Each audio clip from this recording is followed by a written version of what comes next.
Bapak Imam, Bapak Hatib, Bapak Bilal, Harim dan Rubiahnya. Yang kami hormati para tokoh agama, tokoh adat, Bapak Haji dan Ibu Hajah. Yang kami hormati Ketua Pemuda, Ketua Panitia, hadirin kaum muslimin wal muslimat dan undangan yang sangat kami hormati. Bapak Ibu yang kami muliakan, terima kasih kepada MC yang telah memanggil nama saya untuk berceramah atau tausiah singkat lebih kurang 1 jam pada malam ini. Bapak Ibu yang kami muliakan, kita mulai jam 9:10, insya Allah berakhir juga jam 9:10. Sama kayak kemarin saya ceramah di Sanggaberu, mulainya pun pas pula jam 9:10. Tapi karena di Sanggaberu saya ceramah, aku bahasa Jawa terus. Ya, pokoknya salah ini pun tumpeng bahasa Jawa lah kira-kira benar. Karena memang situ kampung saya di Blok 15 Sanggaberu, kampung saya lahir selama 28 tahun. Saya lahir di Blok 15 sampai pensiun orang tua saya tinggal di Pondok Blok 15. Jadi begitu lahir saya langsung bahasa Jawa. Makanya aku bahasa Jawa terus. Saya pandainya atau bisa bahasa kampung karena saya sekolah pesantren Tanah Merah. Karena di pesantren Tanah Merah saya bisa pesantren menggunakan bahasa kampung. Disitulah bisanya bahasa kampung. Dan tragedi kejadian pertama kebakaran asrama di pesantren, asrama saya tahun 98. Ya. Asrama saya pertama kali kebakaran, Umi datang, Abuya juga datang waktu kejadian lebih kurang jam 4 sebelum subuh. Gara-gara obat nyamuk, namanya asrama, obat nyamuk, namanya asrama, obat nyamuk di bawah, kita tidur di atas, jatuh bantal. Kita tidur di atas, jatuh bantal. Kita tidur di atas, jatuh bantal. Telepon aja nggak apa-apa, kita bantu kita fotokopi. Tapi yang lain,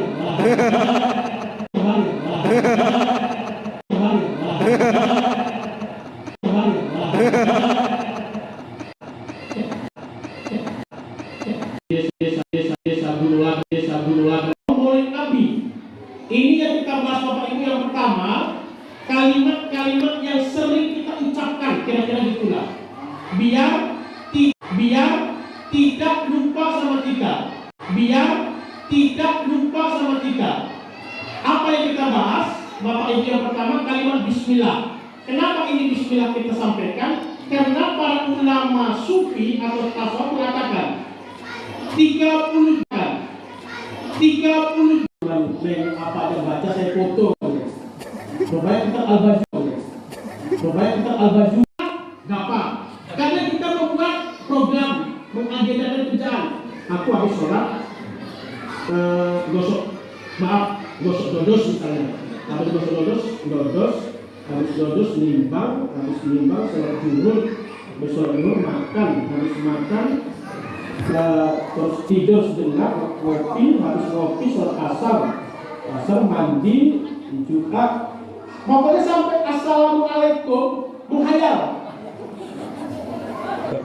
Kira-kira pernah nggak kita lihat? Pernah. Ada nggak rumusnya dalam Al-Quran menghilangkan itu? Ada. Inilah kajiannya Bapak Ibu. Ini dia. Ayatnya tentang ini. Makanya pas kali ini pas di tengah-tengah. Inna sholata tanha anil fahsya'i wal munkar. Sesungguhnya sholat itu bisa mencegah perbuatan keji dan munkar. Yang jadi pertanyaan, ada orang sholat tapi main judi online juga, maafnya berondol juga, dodo sawit orang juga, sendal di masjid. Berarti kalau ada orang baca bismillah bahasa mesin tidak alif.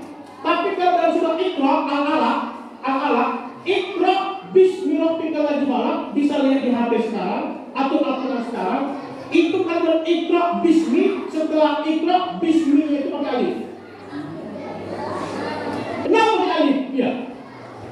Kenapa bismillah pakai alif? Bismillah kan kata-katanya ismi, tapi hilang alifnya. Iqra bismi ada alifnya. Ya. Iya ya. Nggak apa-apa kita kaji kayak gini Bapak Ibu ya. Asal jangan lari. Saya yakin di sini kata Pak Uci tadi yang pintar banyak, yang pandai banyak, jadi takut saya ceramah. Makanya kita mau kaji lagi. Nah, Pak Kecil Pak Ruslan. Sudah Pak Kecil ini di bawah saya 2 tahun waktu di pesantren Tanah Merah. Ismi, Iqra bismi rabbikal ladzi khalaq. Iqra bacalah Muhammad ismi dengan nama Rabbuka Tuhanmu yang telah menciptakan kamu. Pakai alif. Bismillahirrahmanirrahim. Ada. Tapi kita hafal ini. Bismillah nggak pakai alif kan? Setelah bab langsung. Nah, gini Bapak Ibu. Kenapa bismi nggak pakai alif? Kenapa Iqra bismi nggak pakai alif? Karena Iqra bismi pakai alif, antara ba dengan sin pakai alif, karena Nabi Muhammad ketika menerima wahyu pertama Iqra itu butuh proses sampai Jibril 3 kali mengucapkan kepada Muhammad. Prosesnya lama. Iqra ma'ana biqari, Iqra ma'ana biqari, Iqra ma'ana biqari. Iqra bismi rabbikal ladzi khalaq, kata malaikat Jibril. Barulah bisa dibaca oleh Muhammad. Artinya bismi alif yang di situ itu menunjukkan bahwa Nabi Muhammad menerima wahyu pertama kali di permukaan bumi ini butuh proses yang panjang. Satu. Kenapa Bismillahirrahmanirrahim gak pakai alif? Itu menunjukkan bahwa rahmat Allah, kasih sayang Allah itu cepat kalau kita betul-betul mengamalkan apa yang diberikan oleh Allah. Bismi, dengan nama Allah yang Maha Pengasih, yang lagi Maha Penyayang. Kalau kita betul-betul taat beribadah kepada Allah, apapun yang kita minta pasti diberikan oleh Allah. Begitu dekatnya kita kepada Allah. Contohnya Nabi Ibrahim mandul berdoa punya anak, istrinya. Siapa lagi? Imran berdoa waktu sholat, belum siap sholat, sami Allahu liman hamidah, berdoa dia supaya punya anak yang soleh, punya anak yang sangat soleha, Siti Maryam, yang dimana Siti Maryam melahirkan anak tanpa suami, Nabi Isa alaihissalam. Artinya kalau kita dekat kepada Allah dan taat kepada Allah, kasih sayang Allah itu lebih dekat dari apa yang kita perkirakan. Maka kalimat bismi, dalam kalimat bismi itu ba, antara ba dengan sin tidak ada alifnya. Bismi, Bismillahirrahmanirrahim. Bismillah dengan nama Allah yang Maha Pengasih, Rahman, Rahim yang Maha Penyayang. Rahim yang Maha Penyayang. Kenapa nggak biasa mendodos? Tapi kalau ada orang yang biasa mendodos, Free Fire, ML, Mobile Legends, mabar, main bareng, semua bareng, semua dimainkan. Solo nggak pernah, tapi dia kaya. Ada. Kenapa? Rahman. Yang mau bekerja akan dapat usaha, hasilnya akan diperolehnya. Dari pagi sampai subuh dodos dia di sana. Bukan salibnya, salib orang, dijualnya dapat 1 malam 1 juta. Kaya dia. Kenapa dia bisa kaya? Karena dia bekerja tadi. Itulah Rahman. Tapi kalau Rahim, ini baru masuk. Rahim itu adalah kasih sayang Allah khusus kepada makhluk itu Pak Toko. Pakai Bismillah kegiatan negatif tidak boleh. Hadis Nabi yang apa? Hadis Nabi ulu amrin zibalin. Aktivitas yang positif, yang negatif tidak boleh. Mau nyuri, mau berondol, mau minuman tua, itu nggak boleh. Tapi mudah-mudahan kalau di sini di masjid kita ini nggak ada orang berondol, nyuri sawit, minuman tua itu nggak ada. Dan kamu sana ya pernah itu kejadian kampungnya saya sebutkan, tapi saya sering disuruh ketua BKN-nya polisi sama tentara, ketua BKN-nya saya disuruh ceramah sama mengisi upah dibuat jadwalnya. Pas pula saya rewang di situ, begitu rewang saya duduk menerima tamu, rupanya tua orang itu silahkan dan dikeluarkan. Kenapa? Karena saya pulangnya lama, terakhir tua. Pas dengan saya, Ustaz, maaf yo, tadi aku ngomong gitu, astagfirullah. Begitu dia minum, saya pun pulang. Rupanya orang itu saya nggak pulang. Tersiksa kata orang itu. Itu ada kejadian daerah Kamana namanya itu. Setiap pesta pasti ada tuanya. Kalau nggak ada tua, nggak mau aktor, ada piring kotor, atau nyupir, cuci piring, nggak mau. Mudah-mudahan nggak bisa jadi nggak ada ini. Bisa kami sana. Dan bapak ibu mungkin tahu tuh daerah mana, pokoknya daerah sana lah. Bukulun, Bungetan, Tajih, Tajih, kenal lah. Bapak ibu udah biarkan udah. Untuk Bismillahirrahmanirrahim kita tutup dulu, tutup. Untuk mukadimah tadi mau kita bahas kenapa kok pertama pujian, kenapa harus ada sholawat, itu kapan-kapan. Karena waktu itu tinggal sedikit, kita langsung ke maulid. Setelah Bismillah, mudah-mudahan kalimat Bismillah yang 14 mat cuma satu kita bahas pada malam ini, mudah-mudahan melekat kepada kita, paham kita maknanya sekarang, kandungannya kita sudah paham, berarti begitu disebut kalimat Bismillah, Allah rupanya selalu hadir mengawasi kita, maka kalau itu yang ada dalam diri kita, mustahil Bapak Ibu, betul-betul mustahil kita berbuat jahat. Setelah Bismillah, masuk kita kepada maulid.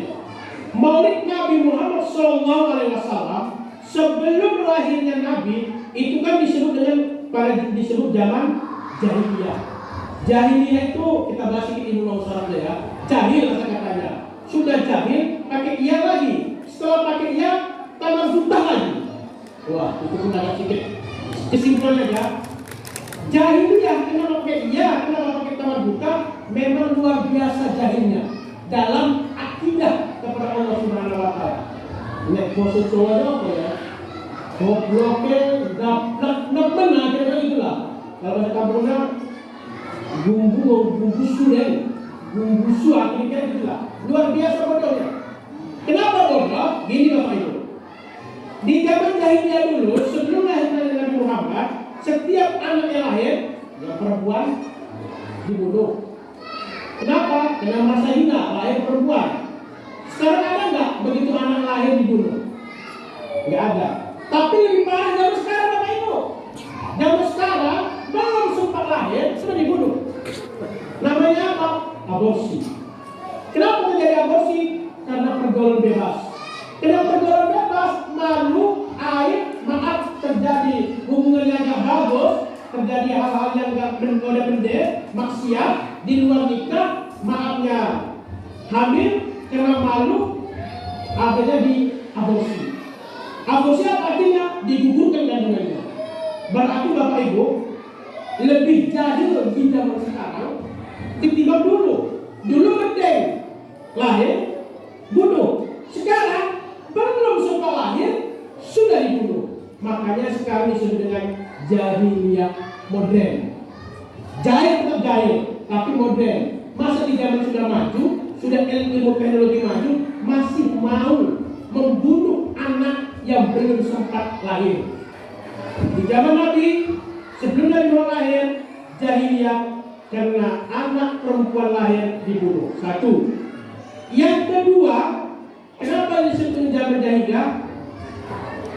Tuhannya dimakan. Ya, maksudnya dielok Tuhan.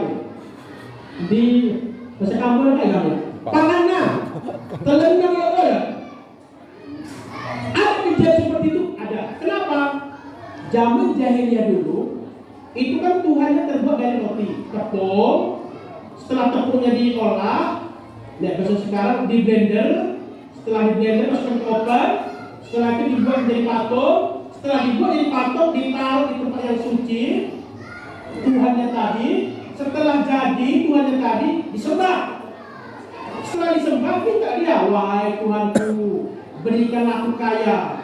Wahai Tuhanku, menangkan aku judi online sekarang. Wahai Tuhanku, slot menangkan aku main up, pokoknya dana banyak yang masuk. Minta kaya sama Tuhan patung yang dia buat. Dikasih, ya mana dikasih? Orang tuanya dia minta, dia yang buat. Terakhir mana? Ya Allah Tuhanku, ya Allah Tuhanku, wahai Tuhanku, kayakan aku. Dia dikasih. Karena apa kata? Wahai Tuhanku, kayakan aku. Wahai Tuhan, kenapa aku kaya? Wahai Tuhanku, lapar aku. Wahai Tuhanku, maafkan aku. Wahai Tuhanku, kumakan kau. Terakhir Tuhannya dimakan. Yang dikasih daripada saya lapar, maksud kumakan Tuhannya. Berat itulah disebutkan zaman jahiliyah, Tuhannya dimakan. Kenapa? Karena Tuhannya yang menciptakan, yang membuat dia sendiri. Orang tuanya terbuat dari tepung, benda mati. Dia kena nyamuk aja tak bisa pukul nyamuknya. Orang namanya patung. Begitulah jahilnya di zaman dulu.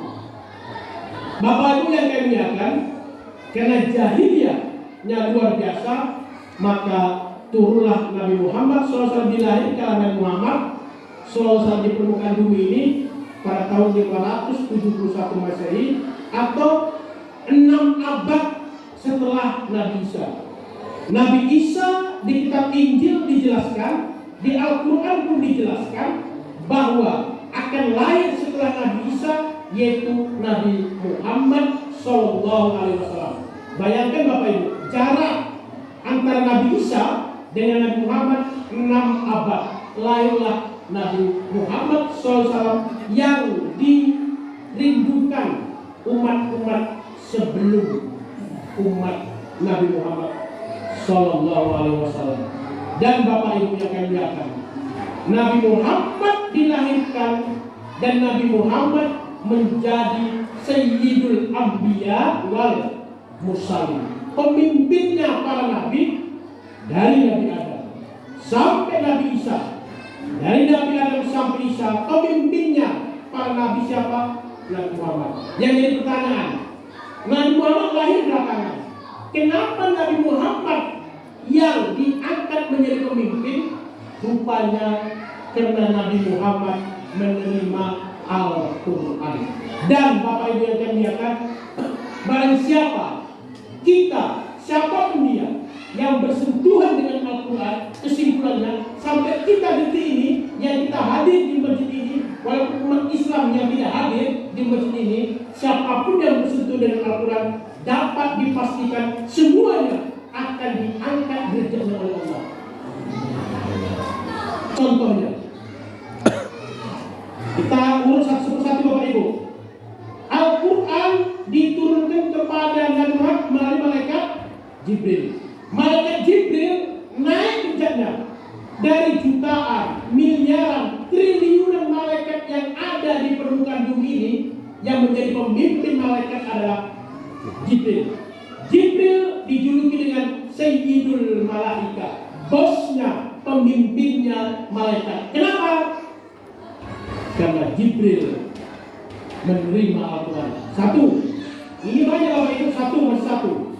Yang kedua, Al-Quran diberikan kepada Nabi Muhammad. Nabi Muhammad diangkat derajatnya menjadi Sayyidul Anbiya wal Mursalin, menjadi pemimpinnya para nabi dan pemimpinnya para rasul. Menurut ulama, jumlah nabi itu banyak, 124.000 nabi. Nabi Khidir, Nabi Sis, tapi dia diberikan wahyu untuk dirinya kalau nabi. Kalau rasul untuk dirinya dan umatnya. Jumlah rasul 113, ada yang mengatakan 114, ada yang mengatakan 119. Yang wajib kita ketahui, nabi dan rasul yang ada dalam Al-Quran 25 nabi dan rasul. Semua pemimpin para nabi dan rasul itu adalah Nabi Muhammad. Kenapa?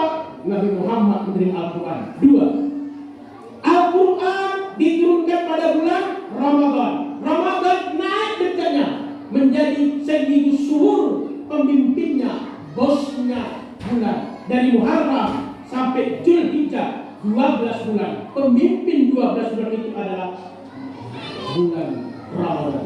3. Al-Quran diturunkan pada malam Jumat. Jumat pun naik derajatnya menjadi Sayyidul Ayyam. Makanya setiap Jumat memang tergantung masjidnya. Cuma kebanyakan kalau di sini ini dipakai. Kalau bahasa kampungnya doa melek tongkat. Di sini ada nggak itu? Ketika khatib mau naik ke mimbar, itu kan doa, sebenarnya bukan doa memberi judulnya itu pengumuman, penyampaian. Kalau khatib sudah khutbah, jangan ngomong kira-kira gitu lah. Bacanya gini hadisnya.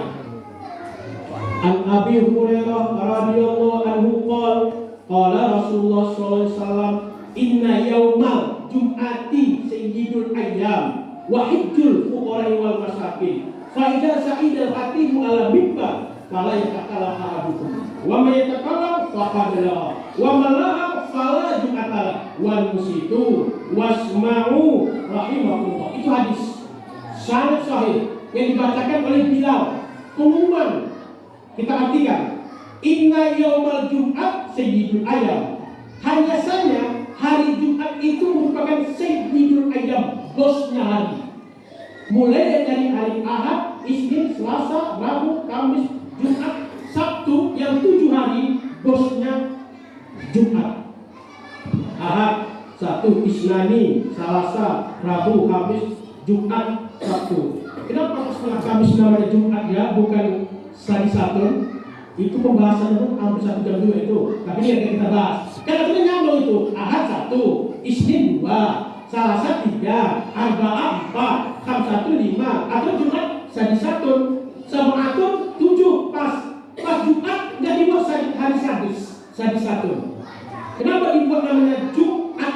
Nah itu akan kita bahas. Biasa saya bahas satu hari Jumat itu. Saya bahas itu. Surah Al-Jumat, surah Al-Jumat. Kenapa disebutnya Jumat? Ada pembahasannya. Kita kuning ini memang pembahasan mendalam-dalam. Dah, kita artikan. Hanya saja hari Jumat itu merupakan Sayyidul Ayyam. Wahidul fuqara wal masakin, merupakan haji bagi fakir dan miskin. Faiza sa'idal khatibu ala mimbar, maka apabila telah naik khatib ke surga, fala takalam, maka jangan bicara. Wa may yatakalam, siapa yang bicara faqad la, maka sungguh kosong. Wa malaha, siapa yang kosong fala jum'atalah, maka dia tidak melaksanakan Jumat. Jadi kemana? Wamsiku, diam. Wasma'u, dengar. Rahimakumullah, supaya kamu dapat pahala. Kita akan diberikan mahkota nanti di surga. Kesimpulannya, siapapun yang bersentuhan dengan Al-Quran pasti, sekali lagi, siapapun yang bersentuhan dengan Al-Quran pasti derajatnya akan diangkat. Dibuktikan dari malaikat Jibril tadi, Nabi Muhammad, bulan, hari, umat, kota Mekah, dan kita yang gemar menghafal atau membaca Al-Quran. Bapak Ibu yang kami muliakan, itu hikmah daripada Al-Quran. Lahirlah Nabi Muhammad sebagai Sayyidul Anbiya wal Mursalin. Nabi Muhammad lahir ketika masih dalam perkandungan ibunya 2 bulan, wafatlah ayahnya. Ini sering kita dengar cerita dari Bapak Ibu. Lahirnya Nabi Muhammad, dia sudah menjadi yatim. Lahirnya Nabi Muhammad, dia sudah menjadi yatim. Gembala kambing, rupanya di situ dia ada hikmahnya untuk menjadi pemimpin ke depan. Menggembala kambing karakternya dididik. Saya bukan ngomong ke diri saya Bapak Ibu ya. Saya tinggal di 2012. Waktu SD saya ngangon kambing juga. Mungkin karena itulah ya. Mungkin karena itu saya mendidik kambing sampai di sekolah SD dari ketua kelas. Di pesantren Darul Muta'in Tanah Merah, langsung Abu yang mengangkat saya jadi ketua umum. Dulu kalau pesantren Tanah Merah itu kalau sudah ketua umum, udah luar biasa lah apanya gitu, kuahnya gitu. Sampai ketua umum di pesantren Tanah Merah, kuliah saya di Medan menjadi kosma, komisaris mahasiswa. Mungkin ya, karena saya dulu dididik oleh orang tua saya ngangon kambing. Memang kalau ngangon kambing payah luar biasa, air nggak mau dia. Bukan berarti kenapa? Karena kambing itu nggak mau air. Berarti maaf ya, orang yang nggak mau sholat nggak wudhu. Nah, akhirnya gitulah. Mendidik orang supaya kayak gitulah. Kambing tadi. Jadi supaya kambing sangat bagus. Jadi kalau kita di sini kampung, ya kalau punya anak, punya kambing, ya disuruh nganggur kambing, nanti ke depan anak ini mental yang untuk menjadi pemimpin, leadershipnya, jiwa kepemimpinan itu ada. Kenapa? Nabi Muhammad dulu seperti itu, menggembala kambing. Ternyata dia